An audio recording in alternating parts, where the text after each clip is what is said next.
नमस्कार, उत्कृष्ट online class में आपका स्वागत, अभिनंदन। मैं इम्मा सिंह रत्नू आज आपके सामने मॉडल प्रश्न पत्र जो है ना आपके माध्यमिक परीक्षा 2022 है ना, और कक्षा 12 और हिंदी अनिवार्य।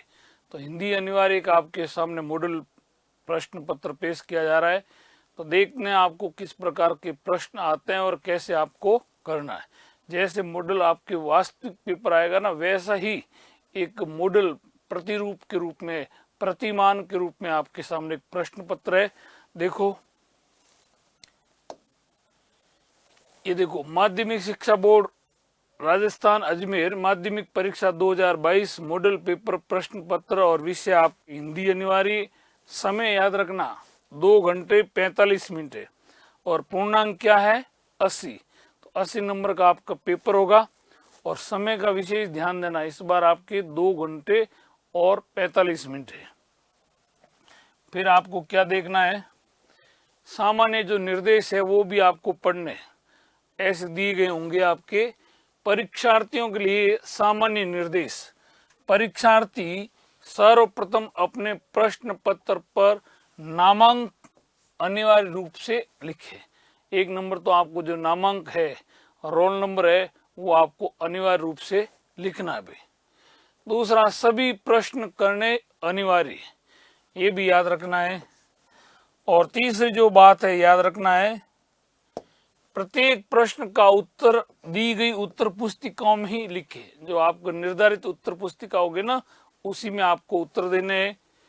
जिन प्रश्नों में आंतरिक खंड है उन सभी के उत्तर एक ही साथ लिखें। जो छोटे छोटे प्रश्न है ना, तो फिर वो आपको अलग नहीं करना। जैसे मान लो पहला प्रश्न है गद्यांश से संबंधित, तो उसके उत्तर एक ही साथ देने सबको। ऐसा नहीं कि भाई गद्यांश का पहले प्रश्न का उत्तर यहाँ दे दिया, तीसरे का फिर बाद दे दी, नहीं। एक जो प्रश्न होगा उसका उत्तर एक ही साथ देना है। प्रश्न पत्र के हिंदी पर अंग्रेजी रूपांतरण में किसी प्रकार की त्रुटि, अंतर, विरोधाभास होने पर हिंदी भाषा को प्रश्न को ही सही मानना है ना। अगर ऐसा कोई विवाद हो तो आपको हिंदी भाषा में जो प्रश्न है उसी को आपको सही देने हैं। ठीक है, ये आपके निर्देश है, इसका भी आपको पालन करना। अब अपना शुरू होता है। देखो, पहले है खंड अ, ठीक है ना। खंड अ में क्या है, बहुविकल्पी प्रश्न। प्रश्न संख्या देखो 1 में फिर अ दे रखा है। निम्नलिखित अपठित गद्यांश को ध्यानपूर्वक पढ़कर दिए गए वस्तुनिष्ठ प्रश्नों के उत्तर अपनी उत्तर पुस्तिका में लिखिए। समझ गए क्या कह रहे हैं? एक गद्यांश है, आपको उसको पढ़ना है और उसका उत्तर भी आपको इसी में से उत्तर ढूंढना है और सही उत्तर का चयन करना है। विद्यार्थी जीवन ही वह समय है जिसमें बच्चों के चरित्र, व्यवहार, आचरण को जैसा चाहे वैसा रूप दिया जा सकता है। मैंने आप लोगों को पहले भी कई बार बताया कि जब भी ऐसे गद्यांश आए, पद्यांश आए, तो बड़े ध्यान पूर्वक 2 बार आपको उसको पढ़ना है। यह अवस्था भावी वृक्ष की उस कोमल शाखा की भांति है जिसे जिधर चाहो मोड़ा जा सकता है। पूर्णतः विकसित वृक्ष की शाखाओं को मोड़ना संभव नहीं। अगर मान लो वृक्ष है, वो पूरा विकसित हो जाए, फिर उसकी शाखाओं को हम मोड़ सकते क्या? नहीं मोड़ सकते। जबकि देखो, छोटा पौधा होता है तो जैसा चाहो ना उसको हम वैसा रूप दे सकते हैं, परंतु तो जब विकसित हो जाता है ना, उसकी शाखाओं को, उसके तना को मोड़ा नहीं जा सकता। उन्हें मोड़ने का प्रयास करने पर भी टूट तो जा सकती है, परंतु मुड़ नहीं सकती। आपने पेड़ देखा होगा, जब बड़ा पेड़ हो जाता है ना, तो उसकी जो शाखाएं होती है, उसका जो तना होता है ना, वो अगर हम उसको मोड़ना चाहे तो वो टूट जाता है, परंतु मुड़ता नहीं है। समझ गए ना? छात्रावस्था याद रखना, छात्रावस्था उस श्वेत चादर की तरह होती है। इसी प्रकार छात्रावस्था, जो छात्र वाली जो अवस्था होती है ना, वो भी उस श्वेत चादर की तरह होती है जिसमें जैसा चाहे प्रभाव डालना हो डाला जा सकता। देखो कितनी बढ़िया उपमा दी गई है। छात्रावस्था को किसके समान बताया गया है? श्वेत चादर के समान। श्वेत चादर पर हम जैसा रंग रंगना चाहे ना, उसको हम वैसा रंग लगा सकते हैं। सफेद चादर पर एक रंग जो चढ़ गया सो चढ़ गया, फिर से वह पूर्वावस्था को प्राप्त नहीं हो सकती। अब बताओ, सफेद चादर होती है ना, उसमें अगर काला रंग रंगा, लाल है, पीला है, हरा है, नीला है, तो एक बार रंगा ना तो रंग दिया, अब उसको पूर्व अवस्था में पहुंचा सकते हैं क्या? नहीं पहुंचा सकते। इसलिए प्राचीन काल से ही विद्यार्थी जीवन के महत्व को स्वीकार किया गया है। इसी अवस्था से सुसंस्कार और सद्वृत्तियां क्या की जा सकती है? पोषित की जा सकती है। इसी छात्रावस्था से ही सुसंस्कार, अच्छे विद्यार्थियों को संस्कार मिलते हैं, सद्वृत्तियां हैं वो पोषित की जा सकती है। इसलिए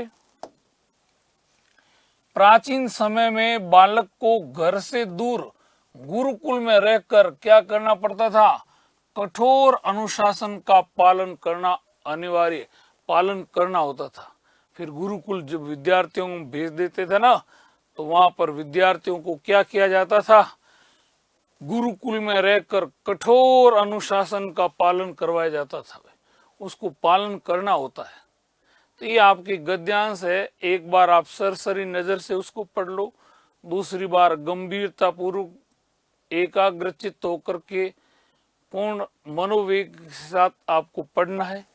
फिर इसी में से आपके प्रश्न पूछे जाते हैं और उत्तर देना। प्रस्तुत गद्यांश के लिए उपयुक्त शीर्षक क्या है? एक तो शीर्षक से संबंधित आता है। अब शीर्षक क्या होता, मैं आप लोगों को लगातार बता रहा हूं कि जिसके इर्द गिर्द पूरा गद्यांश है घूमता है ना, वो उसको शीर्षक होता है। जिसके बारे में जो बात कही जाती है, जो केंद्र में होता है, जो मूल बिंदु होता है ना, वही शीर्षक होता है। अभी जो मैंने गद्यांश पढ़ा है, मतलब वो किसके जीवन से, किससे संबंधित था? पूरा का पूरा विद्यार्थी जीवन से।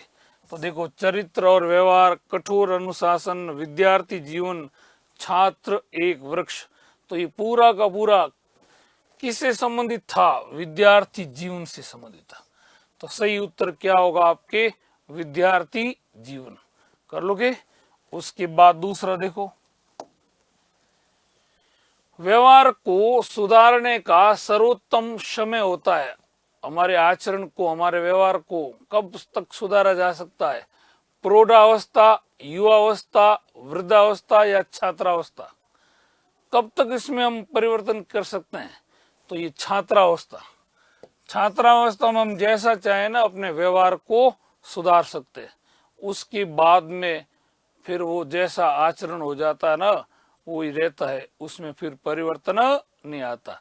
अभी आपको एक विकसित वृक्ष का उदाहरण दिया था ना, तो विकसित वृक्ष की जो शाखाएं हैं, टहनियां हैं, वो क्या हो सकती है? टूट सकती है, मगर मुड़ नहीं सकती। वैसी छात्रावस्था के बाद दूसरी व्यवस्था में विद्यार्थी के आचरण में परिवर्तन नहीं किया जा सकता।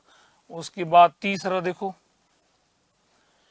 छात्रों को गुरुकुल में छोड़ा जाता था, किस लिए?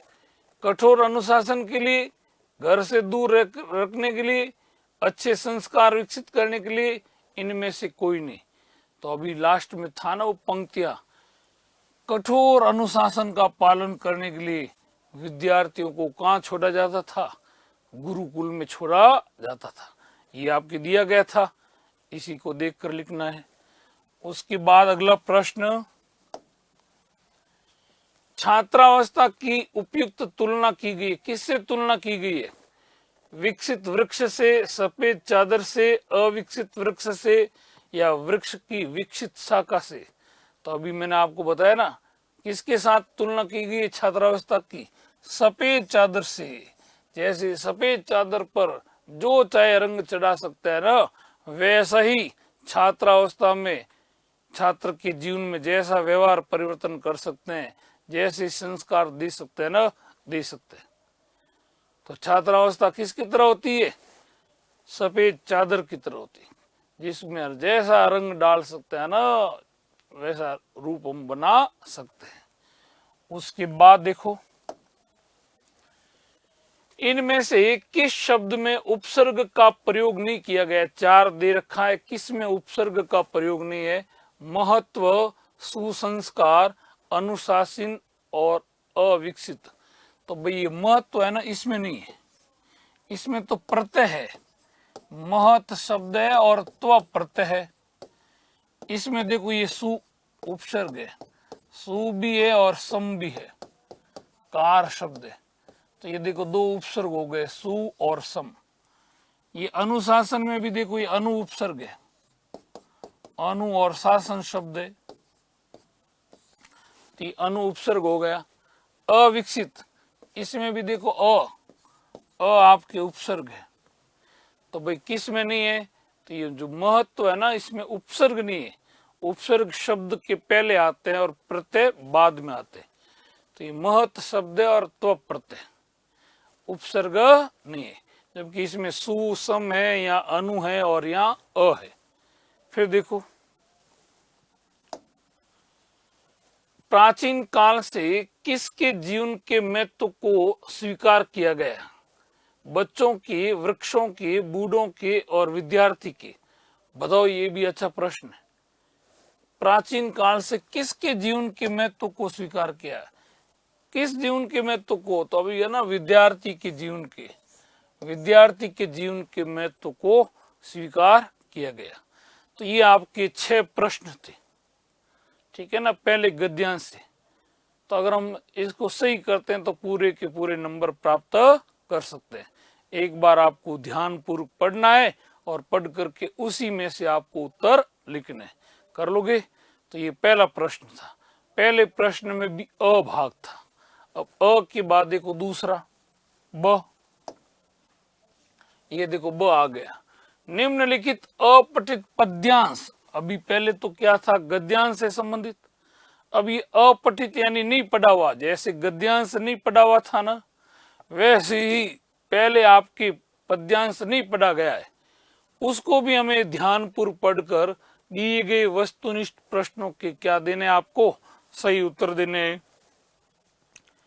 पद्यांश है, ऋषि मुनियों साधु संतों को नमन, उन्हें मेरा अभिनंदन। क्या गजब की बात बताई गई है। देखो, समझने की कोशिश करो सीधी भाषा में। ऋषि मुनि हमारे जो प्राचीन काल में जो ज्ञान के स्रोत थे, जो ज्ञान के वाहक थे, ऋषि मुनि थे ना। आज के जो वैज्ञानिक होते हैं ना, प्राचीन समय में उनको ऋषि मुनि कहा जाता था। तो ऋषि मुनियों साधु संतों को मेरा नमन, नमन यानी नमस्कार है। उन्हें मेरा अभिनंदन, उनको मेरी ओर से अभिनंदन, उनका स्वागत है।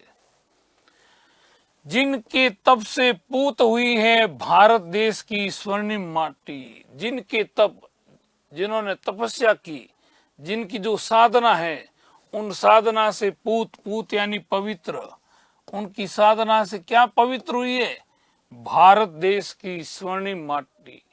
भारत देश की जो स्वर्णिम सोने के समान माटी हुई ना, वो किसके, किसकी तपस्या से, किसकी साधना से पवित्र हुई है? तो ऋषि मुनियों की साधना। फिर देखो, जिनके श्रम से चली आ रही युग युग से अविरल परिपाटी, और जिनके परिश्रम से युगों युगों से, हजारों वर्षों से चली आ रही क्या? अविरल यानी लगातार, परिपाटी यानी जो परंपरा। जिनके संयम से शोभित है जन जन के माथे पर चंदन, और जिन्होंने, जिनका जो संयम है ना, वो संयम ही है ना, प्रत्येक व्यक्ति के माथे पर चंदन की तरह सुशोभित हो रहा है। कठिन आत्म मंथन के हित जो असी धारा पर चलते हैं, और जिनका लक्ष्य क्या होता है?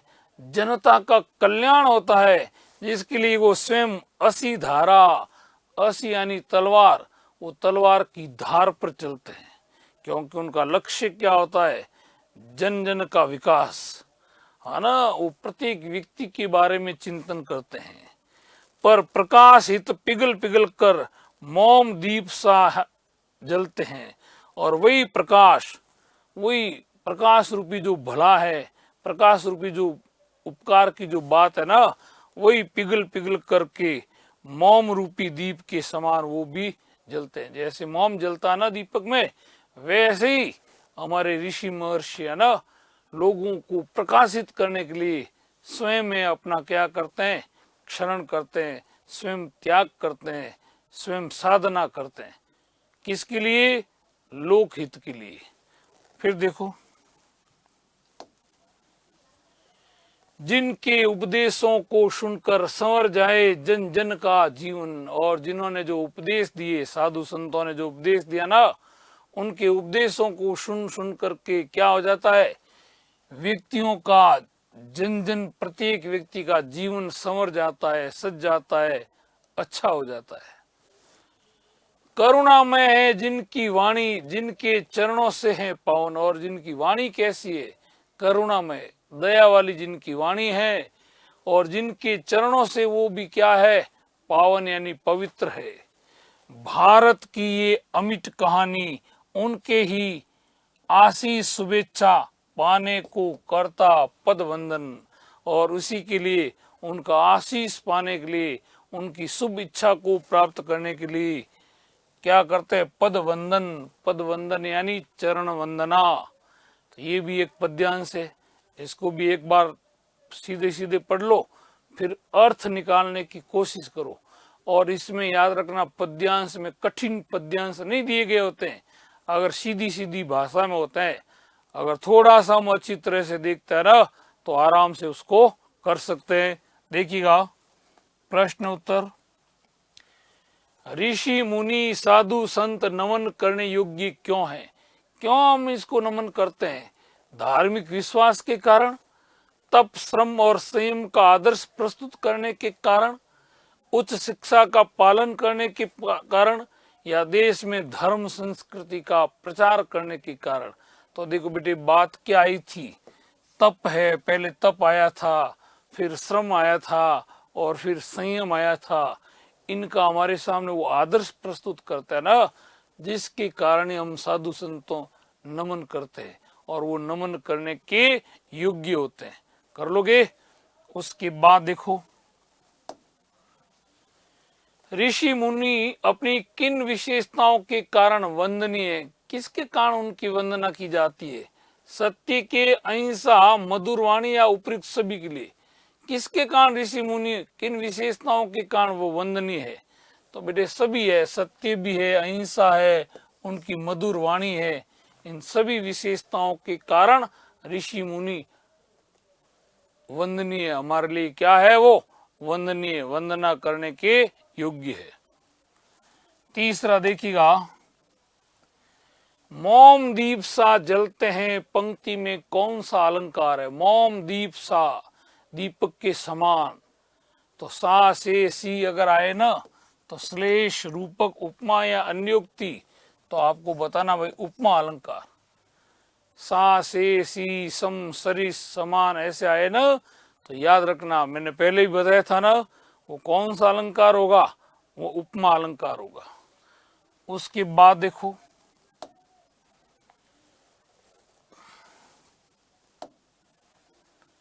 असी धारा पर चलते हैं पंक्ति से क्या आशय? असी यानी तलवार, तलवार की धार पर चलने से आशय क्या है? लोकहित में स्वयं कष्ट झेलना, युद्ध के लिए तैयार रहना, तलवार को सदैव अपने पास रखना, हथियारों की धार पर चलना। तो सीधा सा है ना, अरे भाई असी धारा पर चलते, इसका मतलब है लोकहित में, लोकहित में स्वयं कष्ट झेलना, दूसरों के परोपकार के लिए स्वयं कष्ट झेलते। अरे तलवार की धारा पर चलना कठिन होता ना, और वो किस लिए चलते हैं? लोकहित को ध्यान में रखते हुए। उसके बाद देखो, जन जन का जीवन कैसे संवर जाता है? उच्च आचरण द्वारा, ऋषि मुनियों के उपदेश को सुनकर, सत्य और अहिंसा को अपनाकर, और दूसरों के आशीर्वाद के द्वारा। कैसे जन जन का जीवन संवर जाता? तो आया था ना वो आपके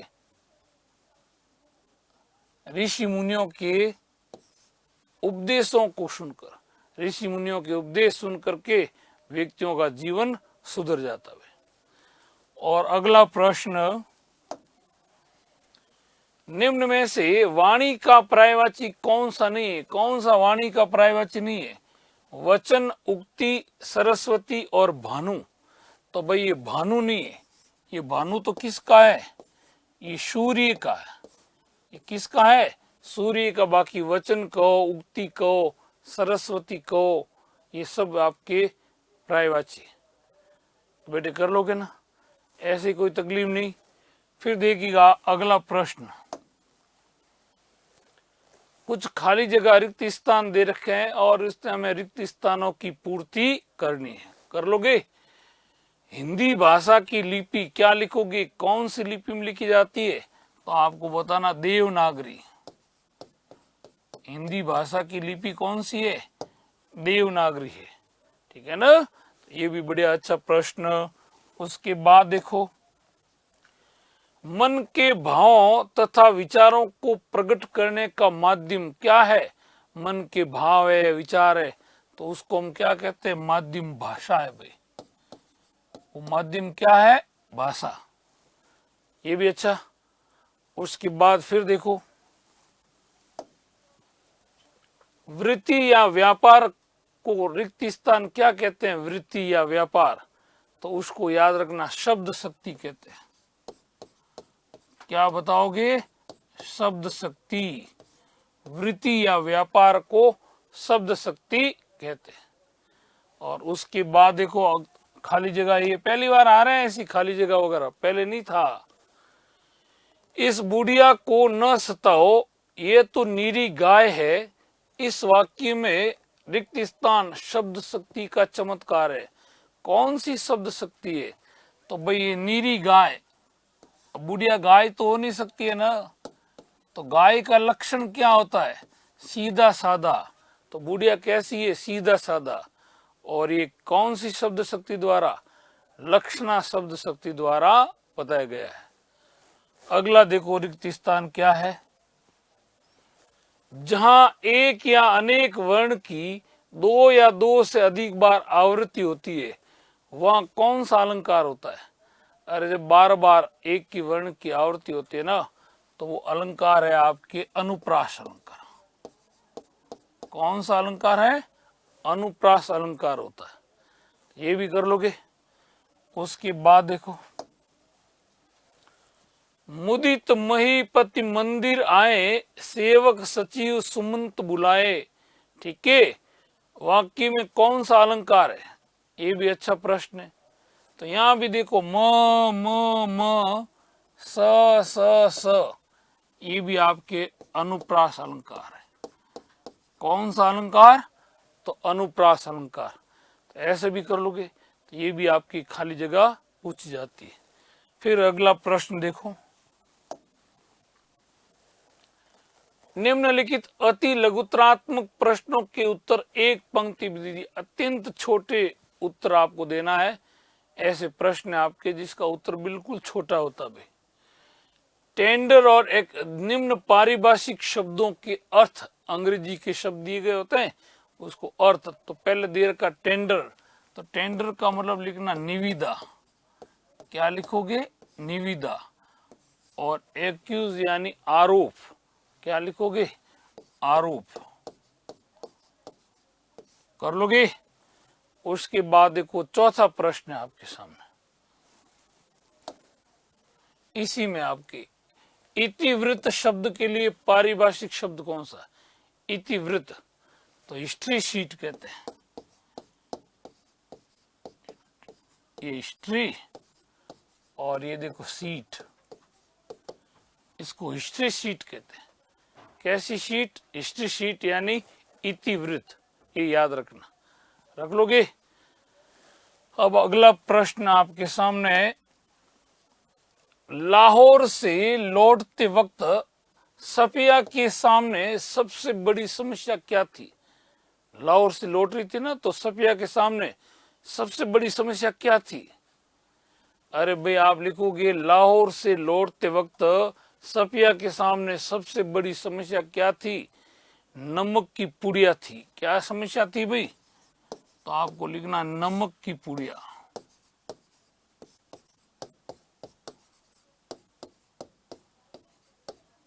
सफिया के सामने ऐसे लिखना है, लाहौर से लौटते वक्त सफिया के सामने सबसे बड़ी समस्या नमक की पुड़िया थी। ठीक है, अगला देखो, आलेख का आमुख तथा समाप्ति का अंश कैसा होना चाहिए? ये भी अच्छा प्रश्न। आलेख का आमुख और ये जो समाप्ति का अंश कैसा होना चाहिए? तो आपको बताना, निष्कर्ष परक होना चाहिए। कैसा होना चाहिए? निष्कर्ष परक होना चाहिए। निष्कर्ष परक। तो आपको लिखना है, आलेख का आमुख तथा समाप्ति का अंश निष्कर्ष परक होना चाहिए। निष्कर्ष निकालने वाला होना चाहिए। कर लोगे? उसके बाद देखो, सिल्वर वेडिंग कहानी से हमें क्या शिक्षा मिलती है? क्या शिक्षा मिलती है सिल्वर वेडिंग? क्या शिक्षा मिलती है बताओ इसमें? तो क्या लिखना है आपने? हमें अपनी परंपराओं को सम्मान करने की शिक्षा मिलती है। क्या लिखोगे? हमें अपनी जो परंपरा है ना, हमें अपनी परंपराओं के सम्मान की शिक्षा मिलती है। सिल्वर वेडिंग जो कहानी है, इसे हमें अपनी परंपराएं जो है ना, उसके सम्मान की शिक्षा मिली और हमें युगानुरूप जीवन शैली अपनाते हुए, युग के अनुरूप जीवन शैली अपनाते हुए अपनी परंपराओं के सम्मान की शिक्षा मिलती है। ये भी लिख सकते हो, युगानुरूप जीवन शैली अपनाते हुए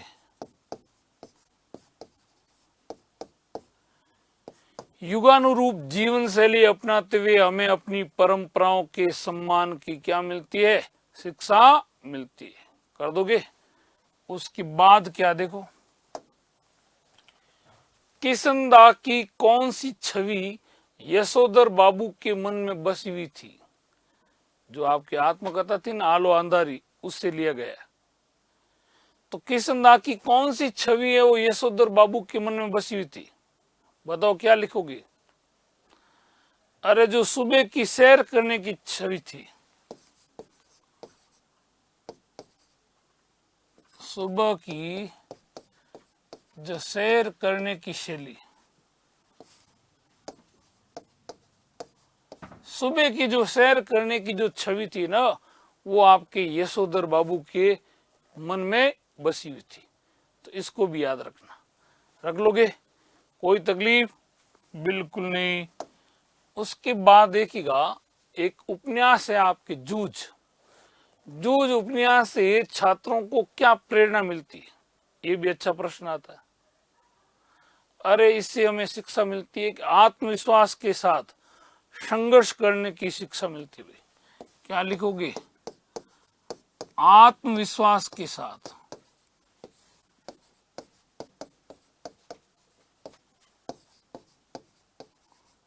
संघर्ष करने की, हमें भी आत्मविश्वास के साथ क्या संघर्ष करने की शिक्षा है, प्रेरणा मिलती है। तो लिखना, जूझ उपन्यास से छात्रों को क्या प्रेरणा मिलती है? तो आत्मविश्वास के साथ संघर्ष करने की प्रेरणा मिलती है। संघर्ष करने की प्रेरणा मिलती है। ऐसे भी याद रखना। रख लोगे? उसके बाद देखो अगला प्रश्न, जूझ उपन्यास के नायक जकाते का आनंदा नाम किसने रखा था? ये भी अच्छा आ गया। आनंदा नाम किसने रखा था? तो आपको बताना, मास्टर मंत्री ने रखा था। किसने रखा था? मास्टर मंत्री ने। तो आपको बताना है, जूझ उपन्यास के नायक जकाते का आनंदा नाम मास्टर मंत्री ने रखा था, मास्टर मंत्री ने रखा था। उसके बाद देखिएगा, किसकी सहायता से बालक जकाते की पढ़ाई पुनः आरंभ हो सकी? किसकी सहायता से? तो आप क्या बताओगे? दत्ताजी देशव राय की सहायता से।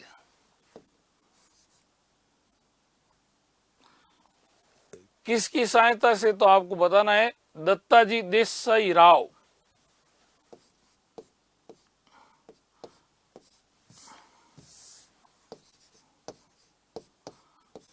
दत्ताजी देसाई राव की सहायता, दत्ताजी देसाई राव की सहायता से बालक जकाते को पुनः पढ़ाई करने की शिक्षा मिली हुई, वो पुनः पढ़ाई कर सका, ये भी याद रखना। अगला प्रश्न, गजानन माधव मुक्तिबोध की दो रचनाओं के नाम लिखिए। गजानन माधव मुक्तिबोध, तो एक तो याद रखना चांद का मुंह टेढ़ा, पहली रचना तो क्या लिखोगे? चांद का मुंह टेढ़ा।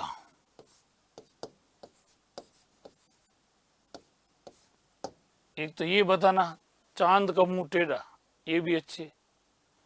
और एक भूरी भूरी खाक धूल,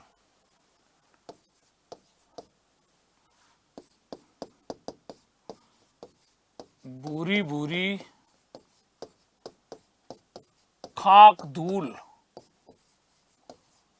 भूरी भूरी खाक धूल, ये दो रचना लिख देना। किसकी है? गजानन माधव मुक्तिबोध।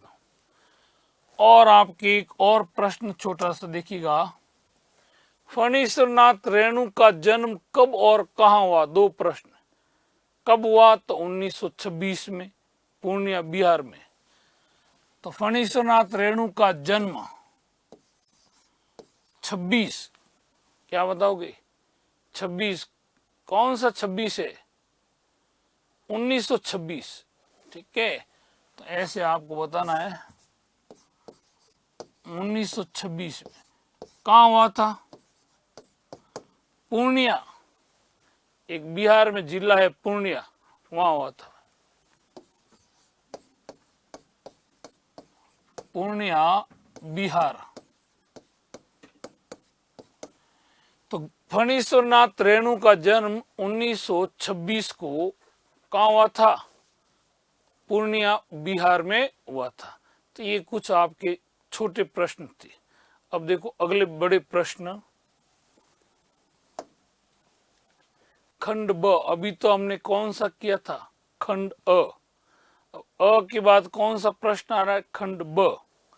ये देखो खंड ब की प्रश्न, निम्नलिखित लघुत्तरात्मक प्रश्नों के उत्तर 40 शब्दों में दीजिए। कितने शब्दों में? 40 शब्दों में आपको दे सकते। 40 शब्दों के अंदर अंदर, बाहर नहीं जाना है। प्रिंट माध्यम के दो प्रमुख साधन कौन कौन से? तो आप लिखोगे प्रिंट माध्यम के दो प्रमुख साधन है समाचार पत्र और पत्र पत्रिकाएं। ये प्रिंट जो है ना, ये प्रिंट माध्यम के दो प्रमुख साधन हो गए, एक तो समाचार पत्र और पत्र पत्रिकाएं। तो ऐसे पूरा लिखना, ठीक है। तो आपके शब्द संख्या भी बढ़ जाएगी और उत्तर भी सही होगा। उसके बाद देखो,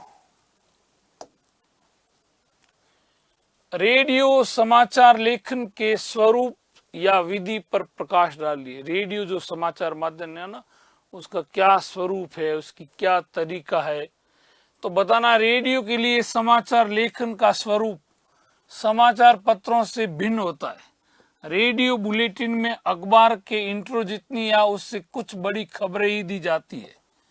रेडियो समाचार लेखन एक रेखीय तथा उल्टा पिरामिड शैली पर आधारित होता है। तो ये आपके रेडियो लेखन से संबंधित उत्तर लिख देना। उसके बाद देखो, विज्ञापनों की लुभावनी दुनिया पर एक आलेख लिखिए। ये इसमें प्रश्न है, देखो आज विज्ञापनों का बोलबाला है, हर बिजनेसमैन अपने उत्पाद को विज्ञापनों के लुभावने आवरण में पैक कर ऊंचे दामों पर बेचने की कला में क्या है, माहिर हो चला है। जिधर देखो विभिन्न उत्पादों का प्रचार प्रसार करते रंग बिरंगे विज्ञापन दिखाई पड़ते हैं। अखबार, टीवी, रेडियो, पत्रिकाएं, दीवार, गलियां, बाजार सब विज्ञापनों से भरे पड़े हैं। विज्ञापनों को नित्य आकर्षक बनाने के लिए होड़ लगी रहती है। बड़े बड़े कलाकार भी अच्छे धन और प्रचार के लालच में घरेलू प्रयोग की वस्तुओं के विज्ञापन करते दिखाई पड़ते हैं। गोरा बनाने वाली क्रीमों, बाल घने, लंबे और मजबूत करने के लिए शैम्पू, बर्तन कपड़े धोने चमकाने के लिए विभिन्न सर्फ, साबुन आदि के अनेक विज्ञापन हैं और उन्हें इतना लुभावना बनाकर प्रस्तुत किया जाता है कि ग्राहक असमंजस में पड़ जाता है कि क्या खरीदे और क्या न खरीदे। परंतु जब वह विज्ञापनों में दिखाए गए उत्पाद को खरीद कर घर लाता है तो कई बार परिणाम उसकी अपेक्षा के नितांत विपरीत होता है। दर्शकों और उपभोक्ताओं को सावधान रहने की आवश्यकता है। वे इन लुभावने विज्ञापनों के मायाजाल में न फंसें। जिन वस्तुओं का वो प्रयोग कर रहे हैं उनकी गुणवत्ता के विषय में अच्छे से जांच कर ले तथा स्वयं भी और अपने परिवार को भी इस भ्रमजाल से निकाले। तो ये आलेख पूछा गया है, तो आलेख के बारे में भी इस प्रकार आप दे सकते हैं। कर लोगे? बहुत बढ़िया। फिर देखो, आत्म परिचय कविता का प्रतिपाद्य लिखिए। क्या है इस आत्म परिचय कविता में? तो आपको बताना है आत्म परिचय कविता के कवि हरिवंश राय बच्चन का मानना है कि स्वयं को जानना दुनिया को जानने से ज्यादा क्या है, कठिन है। समाज से व्यक्ति का नाता कुछ खट्टा कुछ मीठा ही होता है। संसार से पूरी तरह निरपेक्ष रहना संभव नहीं है। दुनिया अपने व्यंग्य बाण तथा शासन प्रशासन से चाहे जितना कष्ट दे, पर दुनिया से कटकर मनुष्य रह भी नहीं पाता, क्योंकि उसकी अपनी अस्मिता, उसका परिवेश ही उसकी दुनिया है। वह अपना परिचय देते हुए लगातार दुनिया से अपने दुविधात्मक और द्वंद्वात्मक संबंधों का मर्म उद्घाटित करता चलता है। वह पूरी कविता का सार एक पंक्ति में कह देता है। क्या कहता है? कि दुनिया से मेरा संबंध प्रीति कलह का है, मेरा जीवन विरुद्धों का क्या है, सामंजस्य। तो ये पूरी कविता का सार ये है, प्रतिपाद्य मूल विषय वस्तु ये है। तो ये भी आपको लिखना। अच्छा है भाई, प्रश्न आए जैसा है। दीप अकेला के प्रतीकार्थ को स्पष्ट करते हुए बताइए कि उसे कवि ने स्नेह भरा, गर्व भरा एवं मदमाता क्यों कहा है। वो था ना ये दीप अकेला, तो यहाँ दीप मनुष्य का प्रतीक है। दीप स्नेह यानी तेल से भरा होता है, उसकी लो ऊपर को उठती है जो उसका गर्वीलापन है, और हवा से लो का झूमना मदमातापन है। इसी प्रकार मनुष्य भी प्रेम, गर्व, मद सभी से युक्त होता है। इसलिए कवि ने दीप को स्नेह भरा, गर्व भरा और मदमाता कहा है, क्योंकि ये सभी विशेषण किसके हैं? ये मनुष्य के। समझ गए? अच्छा, बढ़िया प्रश्न है भाई, है ना। फिर देखो, धर्मवीर भारती मेंढक मंडली पर पानी डालना क्यों व्यर्थ मानते हैं? तो भारती जी मेंढक मंडली पर पानी डालना व्यर्थ मानते थे, क्योंकि इस समय पानी की भारी कमी है। लोगों ने कठिनता से पीने के लिए बाल्टी भर पानी इकट्ठा कर रखा है। उसे इस तरह मेंढक मंडली पर फेंकना पानी की क्या लगती है, घोर बर्बादी है। इससे देश व समाज की क्षति होती है। वो पानी को इस तरह फेंकने के सिवाय अंधविश्वास को कुछ नहीं मानता, है ना। फिर देखो, हजारी प्रसाद द्विवेदी ने शिरीष के फूल को कालजयी अवधूत की तरह क्यों बताया है? कालजयी, काल को जीतने वाले अवधूत की तरह क्यों बताया है? तो क्या करेंगे, हजारी प्रसाद द्विवेदी ने शिरीष के फूल को कालजयी अवधूत की तरह इसलिए बताया है क्योंकि अवधूत अनासक्त होता है। अवधूत यानी सन्यासी, जैसे सन्यासी अनासक्त होता, उनको कोई आसक्ति नहीं होती है। वह संसार के सुख दुख में समरस होकर जीता है, इसी कारण वह काल जीतने में समर्थ होता है। शिरीष का फूल ही ऐसा ही है। जब चारों ओर भीषण गर्मी पड़ती है, लू के थपड़े लगते हैं, धरती निर्धूम अग्निकुंड बन जाती है, तब भी शिरीष हरा भरा तथा फूलों से लदा रहता है। जब कोई फूल खिलने का साहस नहीं करता, उस समय भी शिरीष फूलों से क्या रहता है, लदा रहता है। इसके कारण ही हजारी प्रसाद द्विवेदी ने शिरीष के फूल को किसके समान बताया है? कालजयी अवधूत के समान बताया। तो कर लोगे, बहुत बढ़िया। सिल्वर वेडिंग कहानी के आधार पर यशोधर बाबू के अंतर्द्वंद्व को स्पष्ट कीजिए। यशोधर बाबू पुरानी पीढ़ी के प्रतिनिधि है। वे आधुनिकता व प्राचीनता में समन्वय स्थापित नहीं कर पाते, नए विचारों को संशय की दृष्टि से देखते हैं। इस तरह वे ऑफिस व घर दोनों में बेगाने हो जाते हैं। वे मंदिर जाते हैं, रिश्तेदारी निभाना चाहते हैं, परंतु अपना मकान खरीदना नहीं चाहते। वे अच्छे मकान में जाने को तैयार नहीं होते। वे बच्चों की प्रगति से प्रसन्न हैं, परंतु कुछ निर्णयों से असहमत है। वे सिल्वर वेडिंग के आयोजन से क्या चाहते हैं? बचना चाहते हैं। तो बेटा ये भी करना, कर लोगे, बहुत बढ़िया। ऐसे भी आए ना, ध्यान देना। अकेलापन अथवा एकांत मनुष्य को योग्य बनाता है, सिद्ध कीजिए। ये प्रश्न है, जूझ उपन्यास से लिया गया है। जूझ उपन्यास का नायक अपने खेत पर सदैव अकेला ही रहता था। कई बार वो अकेलेपन से घबरा जाता था। लेखक एक बालक या किशोर था। उसका डरना आश्चर्यजनक नहीं है, लेकिन वो इतना बुद्धिमान, प्रतिभा संपन्न था कि उस एकांत से वो एक अच्छा कवि बनकर निकला। अतः एकांत हर अवस्था में भयकारी या विनाशकारी नहीं होता, बल्कि रचनाशील भी होता है। एकांत में मनुष्य की एकाग्रता बढ़ जाती है और वो अपने लक्ष्य के प्रति समर्पित हो जाता है। ठीक है, तो ऐसे उत्तर देना है, दोगे ना, कोई तकलीफ बिल्कुल नहीं होनी चाहिए। उसके बाद देखो, खंड स आपके सामने निम्नलिखित दीर्घ उत्तरीय प्रश्नों के उत्तर लगभग 250 शब्दों में आपको देना है। नील जल में या किसी की गोर झिलमिल दे जैसे हिल रही हो, उपर्युक्त बिंब द्वारा कवि ने किस प्राकृतिक दृश्य का चित्रण किया है? क्या इस अंश में प्रयुक्त उपमान आपको उपयुक्त प्रतीत होते हैं? 2 प्रश्न किए गए।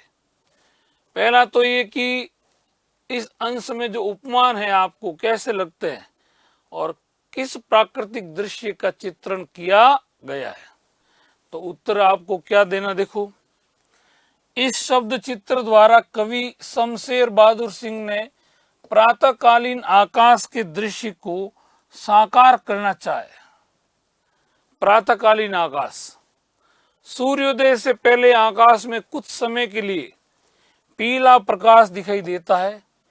नीले आकाश में झिलमिलाता हुआ ये पीला प्रकाश कवि को उपयुक्त बिंब की रचना को प्रेरित करता है। कवि द्वारा चुने गए उपमान प्राकृतिक दृश्य के अनुरूप ही है।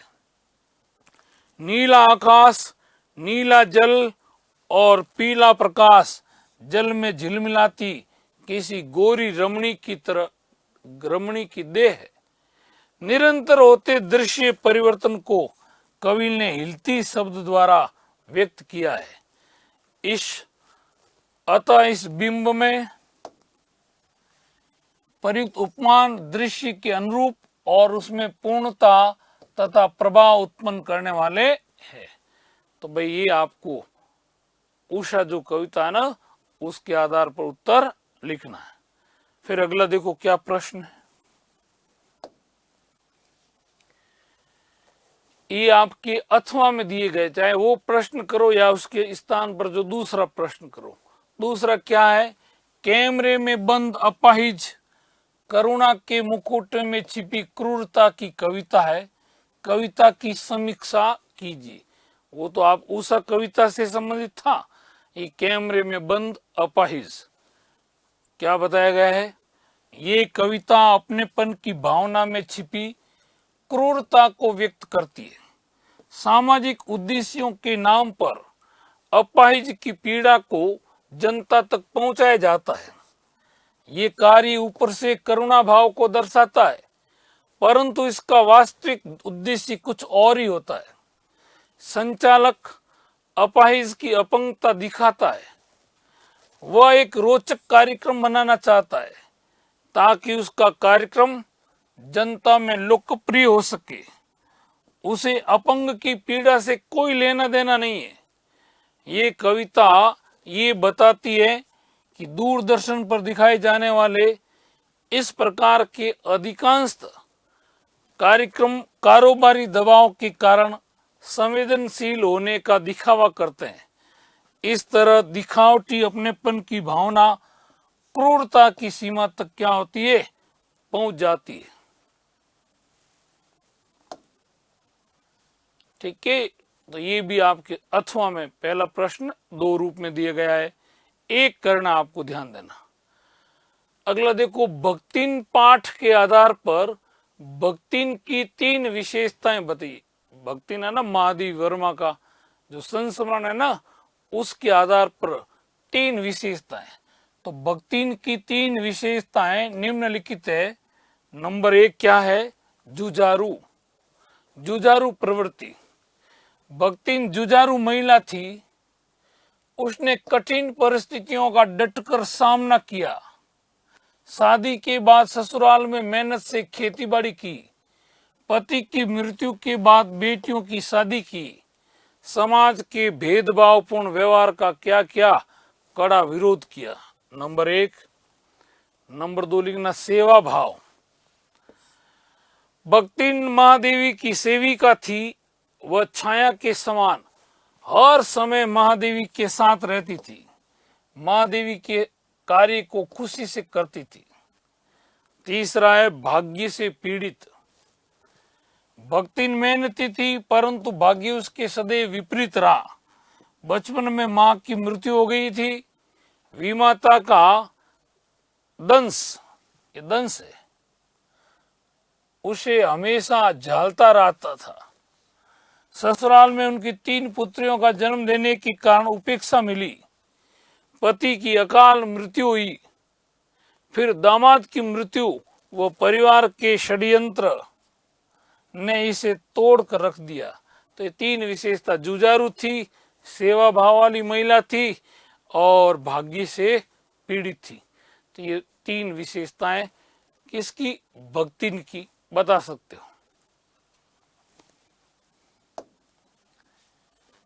दूसरा, इसी में दूसरा है आपके, बाजार के कौन कौन से दो पक्ष है उसकी विशेषताओं को स्पष्ट कीजिए। जो बाजार था ना, बाजार दर्शन, उसके कौन से दो पक्ष है? बाजार के दो पक्ष है, पहला विक्रेता तथा दूसरा ग्राहक। विक्रेता दो प्रकार के होते हैं। एक वह जो उतना ही धन कमाना चाहते हैं जितना उसके लिए जरूरी है। दूसरा वह जो ग्राहक को ठग कर उनका शोषण करता है। पहले विक्रेता की श्रेणी में चूर्ण वाले भगत जी आते हैं। दूसरे प्रकार के विक्रेता तो आज के बाजार में लगभग सभी है।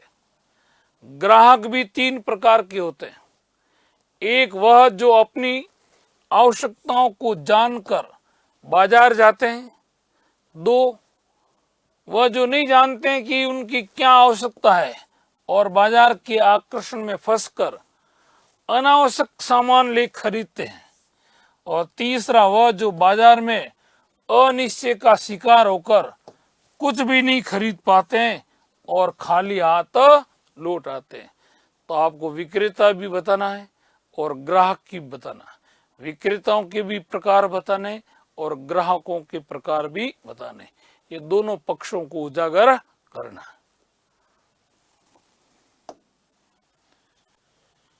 क्या यशोधर बाबू अपने ही घर में अकेले पड़ गए? समझा कर लिखिए। यशोधर बाबू की पत्नी देहात की रहने वाली अनपढ़ महिला है, लेकिन यशोधर बाबू के पुराणपंथी व्यवहार ने उन्हें विद्रोही बना दिया है।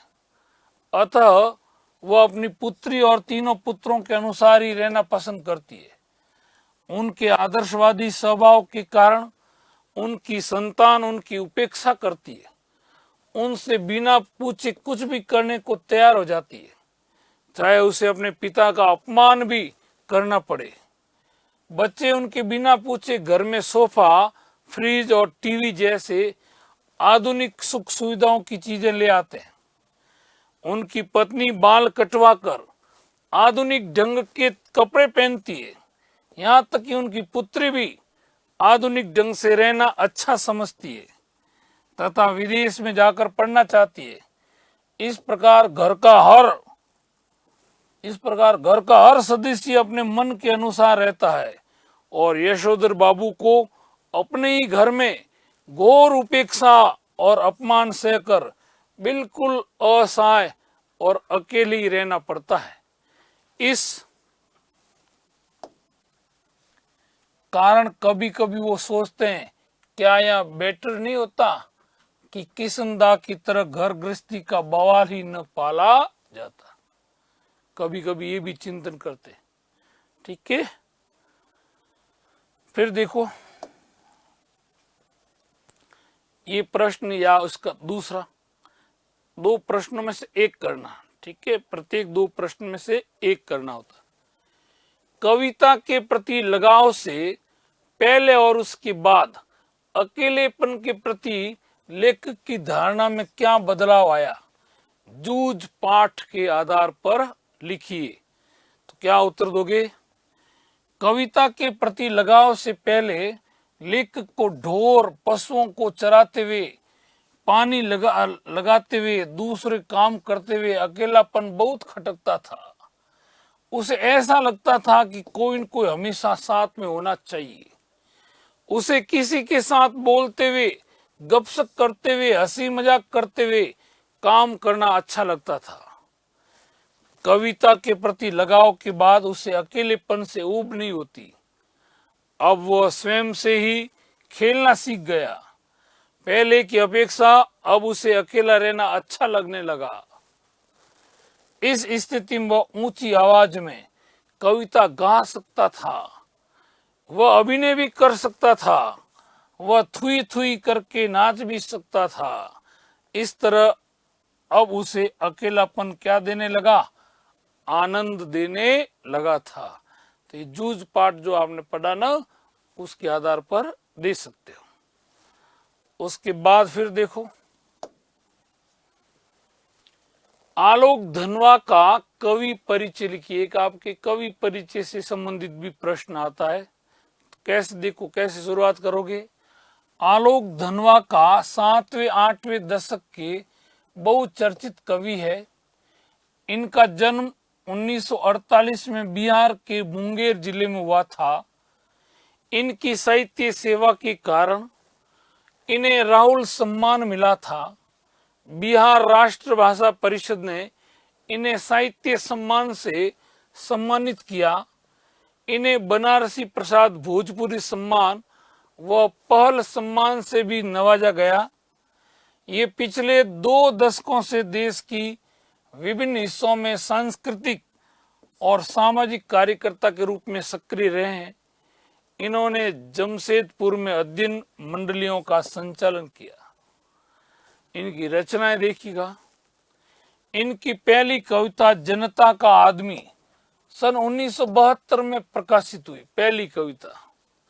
इसके बाद भागी हुई लड़कियां, ब्रूनो की बेटियां कविताओं से इन्हें प्रसिद्धि मिली। इनकी कविताओं का एकमात्र संग्रह सन 1998 में दुनिया रोज बनती है शीर्षक से प्रकाशित हुआ। इस संग्रह में व्यक्तिगत भावनाओं के साथ सामाजिक भावनाएं भी मिलती है। तो ये आलोक धनवा इसका साहित्यिक परिचय। ये करो या इसके भी विकल्प में अथवा में प्रश्न आता है, क्या है देखो। दूसरा, या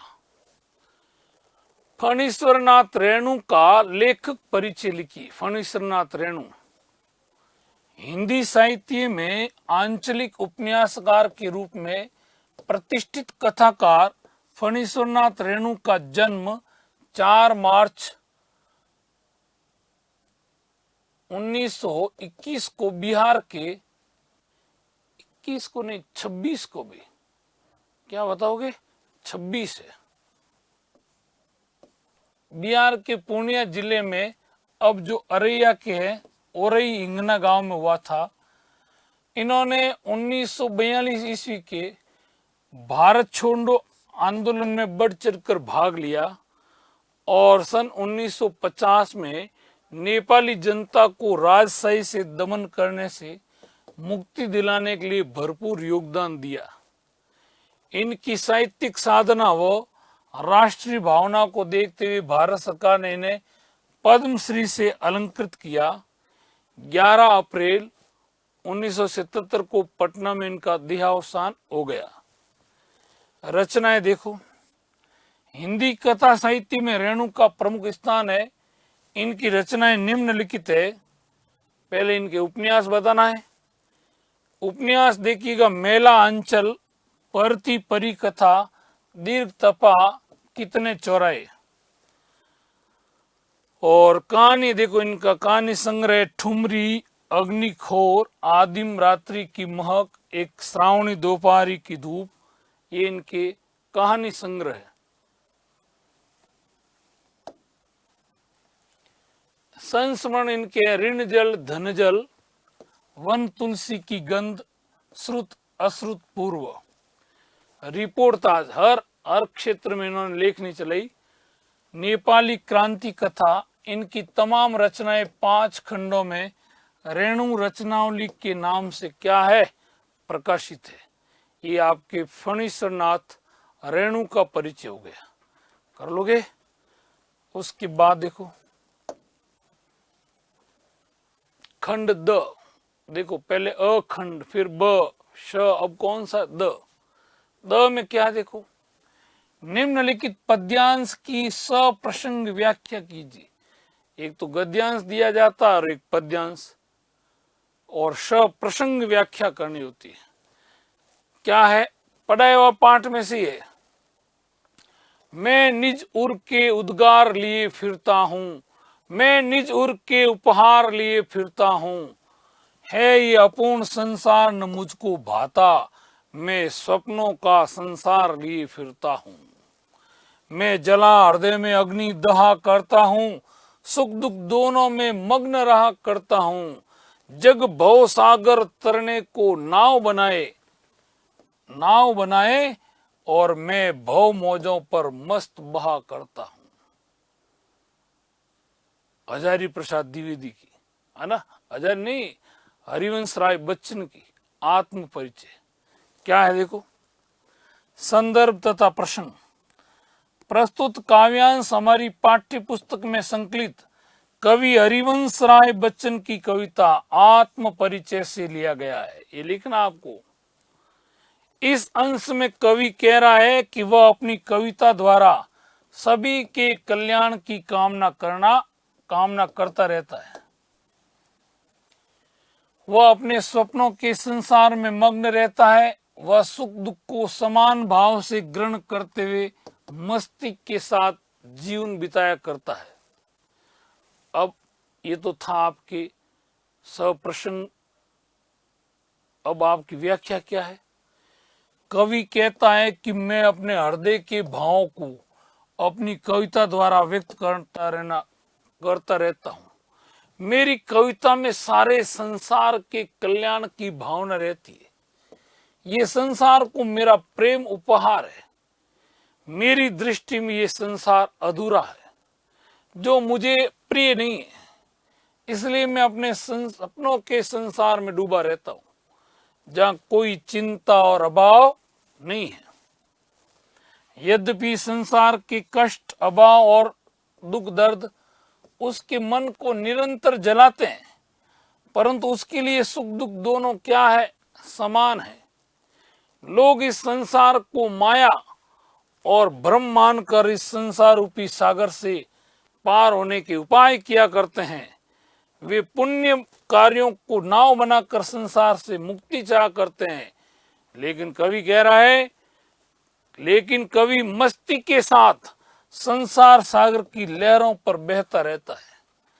आशा यह है कि कवि संसार की कठिनाइयों से विचलित न होकर प्रसन्नता पूर्वक उनके बीच से होकर अपनी मार्ग तलाशता है ना, अपना मार्ग तलाशता।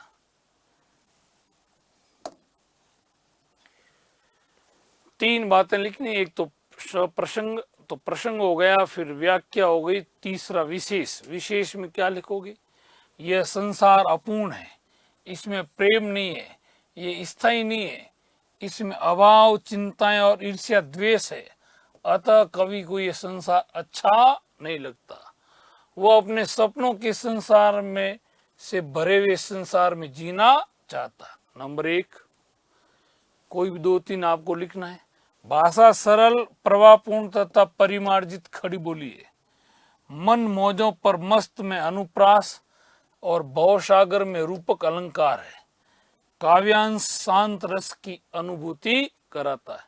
तो ये दो तीन बिंदु आप विशेष के रूप में लिख सकते हो। भाषा है, छंद है, अलंकार है ना, इनके बारे में जानकारी दे सकते। रस है। फिर देखो,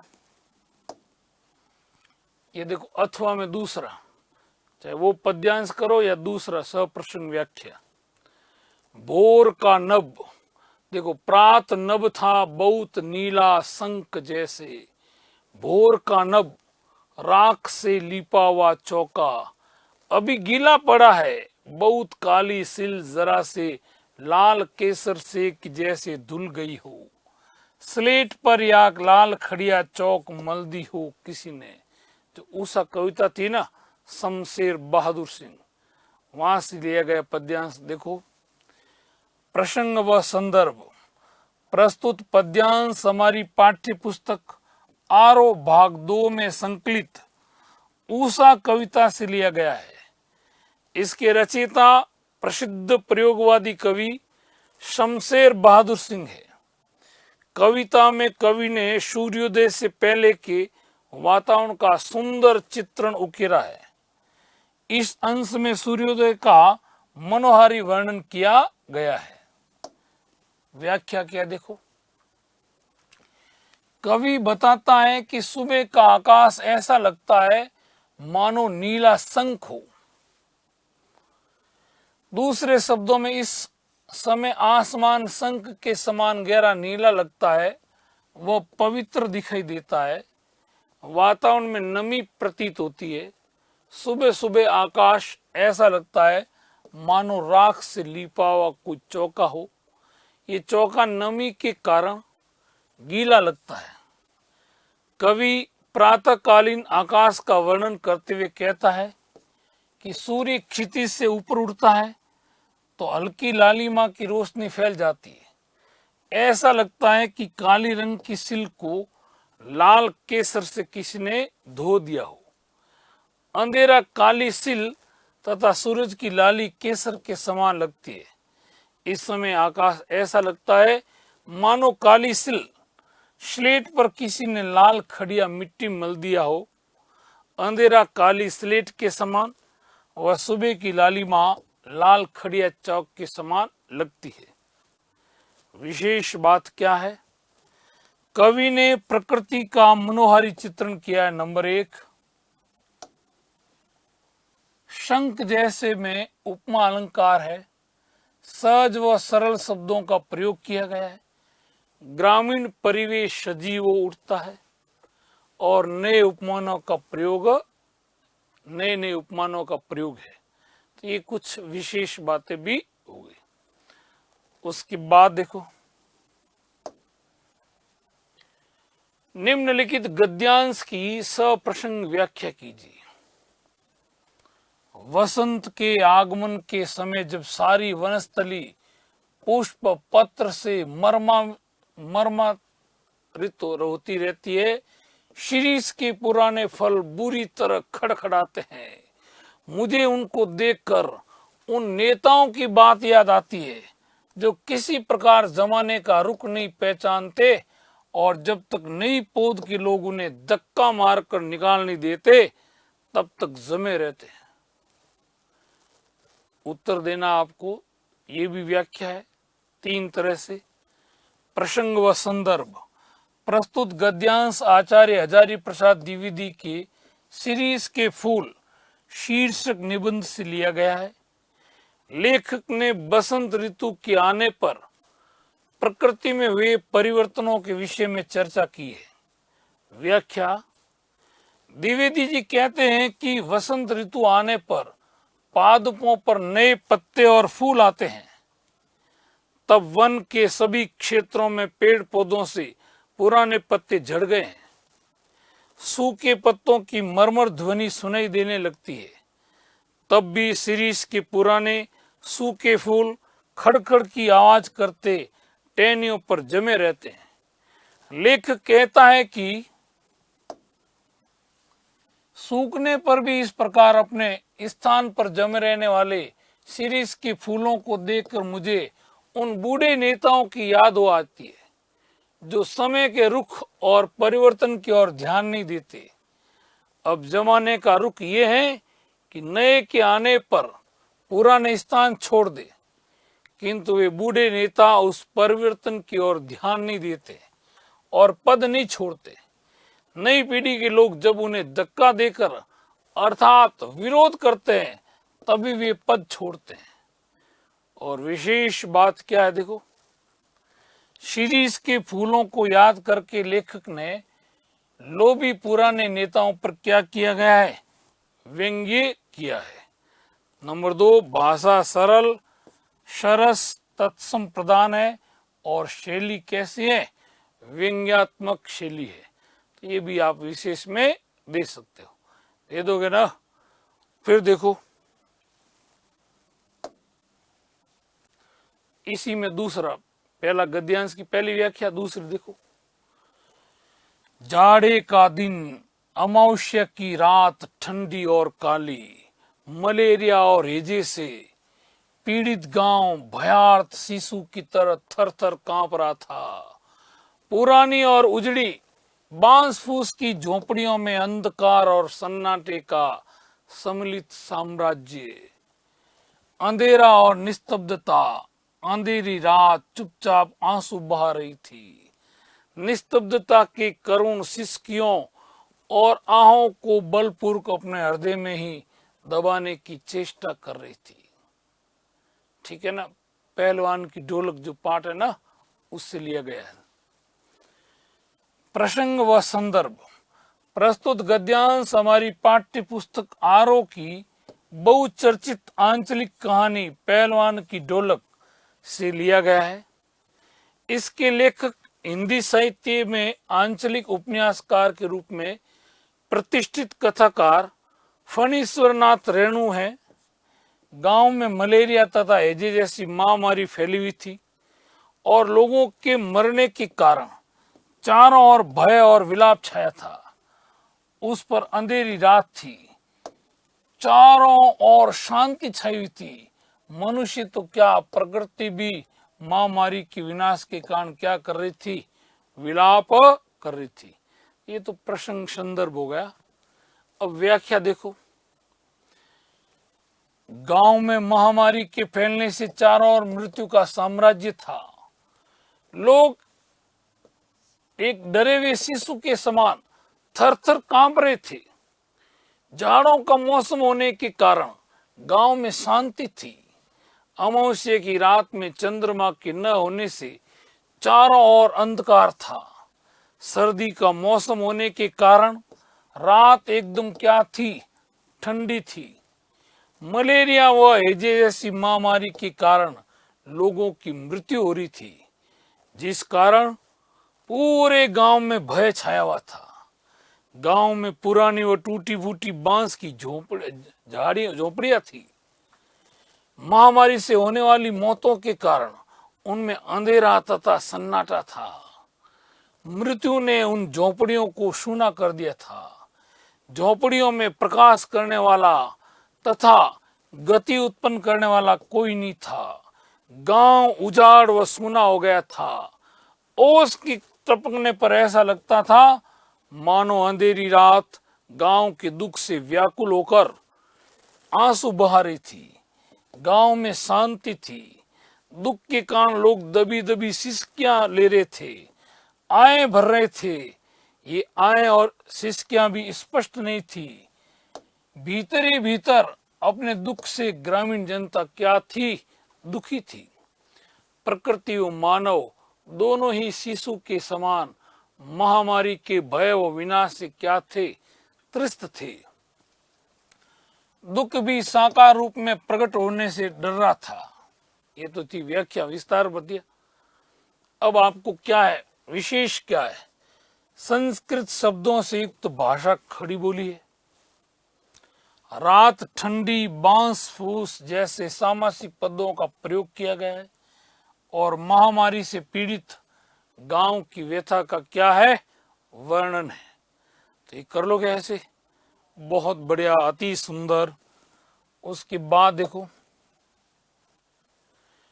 कोरोना महामारी से संबंधित एक विज्ञप्ति का प्रारूप तैयार करना है। विषय क्या है, कोरोना महामारी से संबंधित, जिसमें कोरोना निर्देश रेखा की अनुपालना करना सुनिश्चित हो। सबसे पहले मैं आपको हमेशा बताता हूं सरकार का नाम, तो हमने लिखा राजस्थान सरकार। विभाग कौन सा है, सामान्य प्रशासन विभाग, जयपुर। ये देखो पत्र क्रमांक, सामान्य प्रशासन विभाग जयपुर 17-21-22 और क्रमांक 955। इधर क्रमांक बाई और इसी शीट में दिनांक 28 नवंबर 2021। जिस दिन आपके परीक्षा होना वो तारीख लगा देना। बीच में गहरे काले अक्षरों में विज्ञप्ति लिख लो। फिर ये मध्य भाग हो जाएगा। सर्वसाधारण को सूचित किया जाता है कि वर्तमान में कोरोना महामारी की संभावित तीसरी लहर की आशंकाओं के संकेत मिल रहे हैं और साथ ही इस महामारी संबंधित मामलों की संख्या में दिन प्रतिदिन क्या हो रही है, वृद्धि हो रही है। इसलिए राज्य सरकार द्वारा इस महामारी के संबंध में जारी की गई निर्देश रेखा का कड़ाई से पालन करना अनिवार्य है। अतः दूसरा अनुच्छेद अतः से शुरू होगा। अतः समस्त जिलाधिकारियों, प्रशासनिक अधिकारियों, कर्मचारियों और नागरिकों से अपेक्षित सहयोग की आशा की जाती है। परिणाम स्वरूप इस महामारी पर प्रभावी नियंत्रण किया जा सके और अपार जनधन की हानि से बचा जा सके। विज्ञप्ति जारी करने वाला हस्ताक्षर, नीचे कोष्टक में हस्ताक्षरकर्ता का नाम हो गया, फिर पद नाम हो गया और ये राजस्थान सरकार। ठीक है, तो ऐसी विज्ञप्ति आए तो भी कर लोगे, बहुत बढ़िया। फिर क्या देखो, अथवा अध्यक्ष परिवहन निगम को अपने गांव तक बस सुविधा उपलब्ध कराने के लिए एक पत्र लिखिए। सामान्य पत्र है।